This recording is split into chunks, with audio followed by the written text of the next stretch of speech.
Assalamualaikum warahmatullahi wabarakatuh.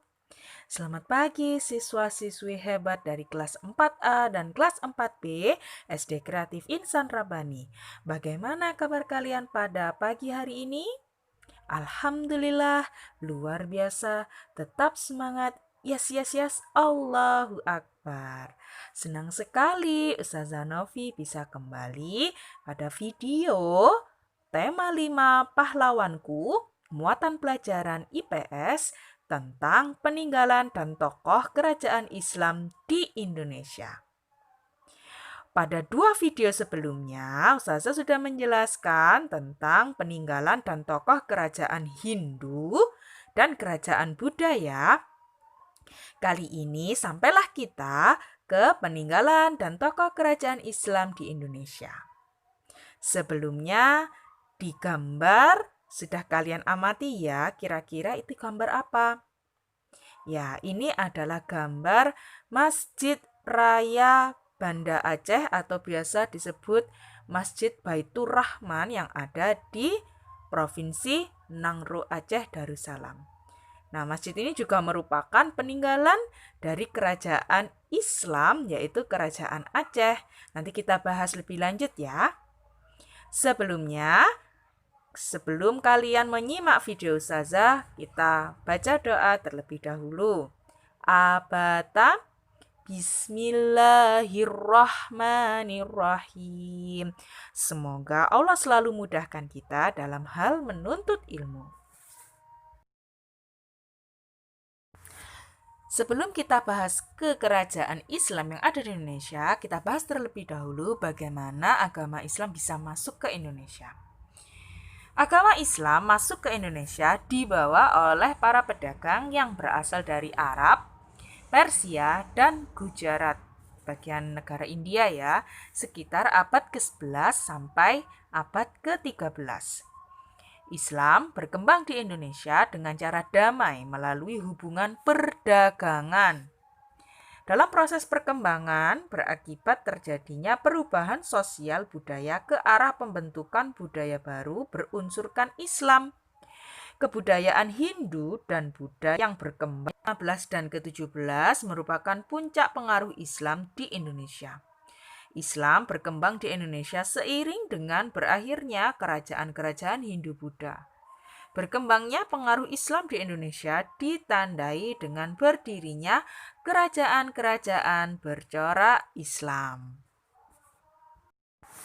Jadi dari sini dapat kita simpulkan bahwa masuknya ketiga agama di Indonesia, diantaranya agama Hindu, Buddha, dan agama Islam adalah melalui jalur perdagangan dari negara-negara tempat asal agama tersebut berada.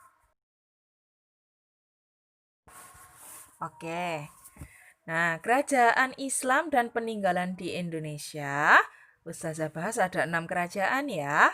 Yang pertama, Kerajaan Samudra Pasai. Yang kedua, Kerajaan Aceh.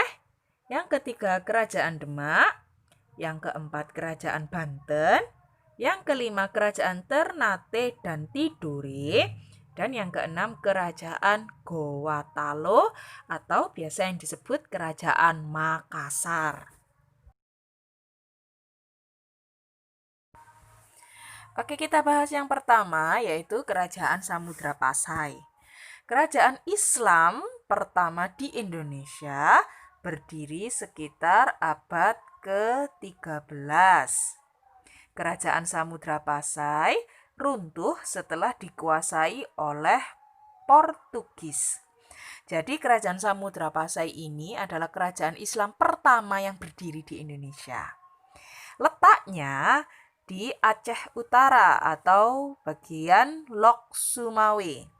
Sedangkan raja pertama yang memimpin Kerajaan Samudra Pasai adalah Sultan Malik As-Saleh.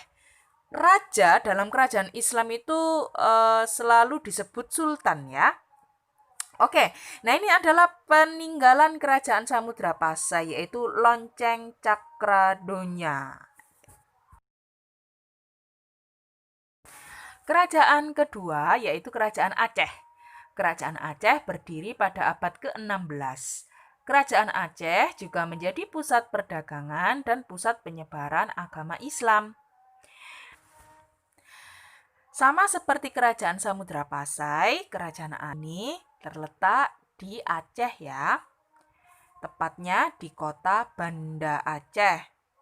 Raja pertama yang memimpin adalah Sultan Ali Muhayyad Shah.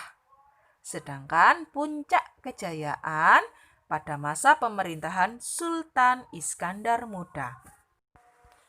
Nah, sekarang kalian amati foto yang ada di sebelah kanan ya. Itu adalah Sultan Muhammad Daud Shah Johan Berdaulat. Beliau adalah Sultan Kerajaan Aceh terakhir yang memerintah. Jika dua kerajaan sebelumnya, yaitu Kerajaan Aceh dan Kerajaan Samudra Pasai, terletak di Pulau Sumatera, kita bergeser ke kerajaan Islam yang berdiri di Pulau Jawa ya, yaitu Kerajaan Demak. Kerajaan Demak adalah kerajaan Islam pertama di Pulau Jawa, berdiri pada abad ke-15. Letak kerajaan Demak berada di Provinsi Jawa Tengah.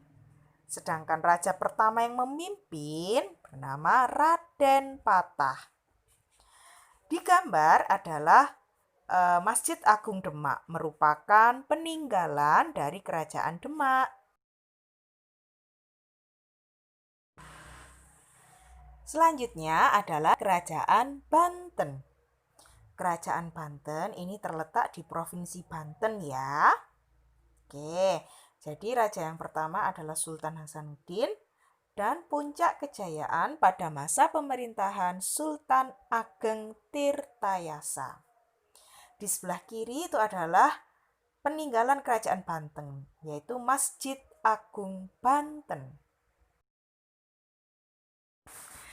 Nah, ini adalah beberapa kemajuan Kerajaan Banten pada masa pemerintahan Sultan Ageng Tirtayasa. Kalian perhatikan peta di sebelah kanan dan warna biru ya, sedikit gelap. Nah, itu adalah peta wilayah kekuasaan Kerajaan Banten. Karena Kerajaan Banten terletak di Provinsi Banten dekat dengan Jawa Barat, maka Kerajaan Banten menjadi pusat penyebaran agama Islam. Kemudian Kerajaan Banten juga menguasai Selat Sunda.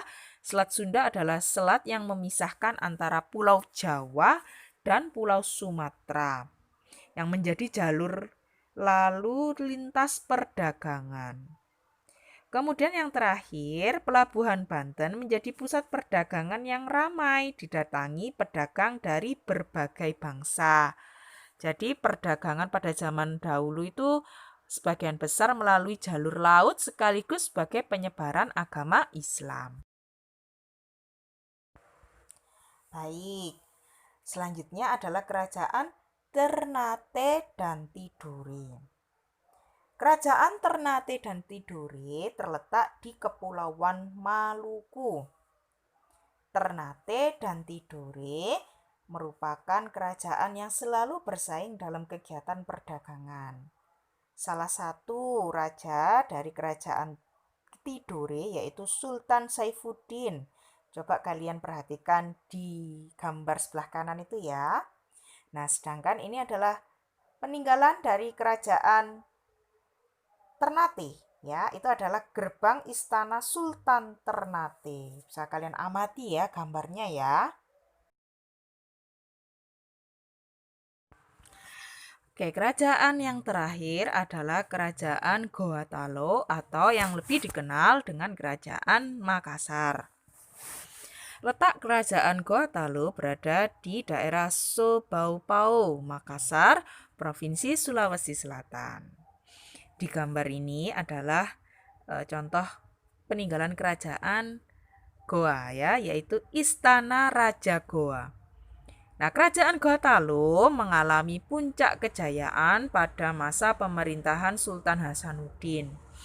Nah, Sultan Hasanuddin sendiri juga merupakan salah satu pahlawan nasional yang dijuluki ayam jantan dari timur karena keberanian dan kegigihannya melawan penjajahan Belanda pada kala itu.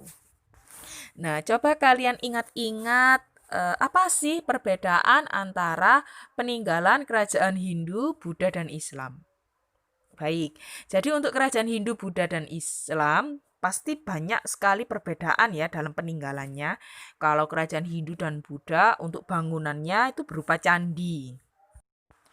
Sedangkan kalau peninggalan kerajaan Islam itu berupa masjid atau istana kerajaan. Nah, istananya juga seperti ini. Kemudian kalau kerajaan Hindu dan Buddha itu peninggalannya ada yang berupa patung, ada yang berupa prasasti. Nah, sedangkan untuk kerajaan Islam itu bukan patung dan prasasti lagi, tetapi bisa jadi kaligrafi. Kaligrafi itu tulisan Arab ya, tulisan berbahasa Arab. Kemudian kemudian ada cungkup dan sebagainya. Jadi ada perbedaan antara peninggalan kerajaan Hindu, Buddha, dan Islam. Sekian materi yang bisa Ustazah Novi sampaikan pada pagi hari ini. Semoga bermanfaat. Jangan lupa terus belajar dan jaga kesehatan. Terima kasih. Sampai jumpa pada video selanjutnya. Wassalamualaikum warahmatullahi wabarakatuh.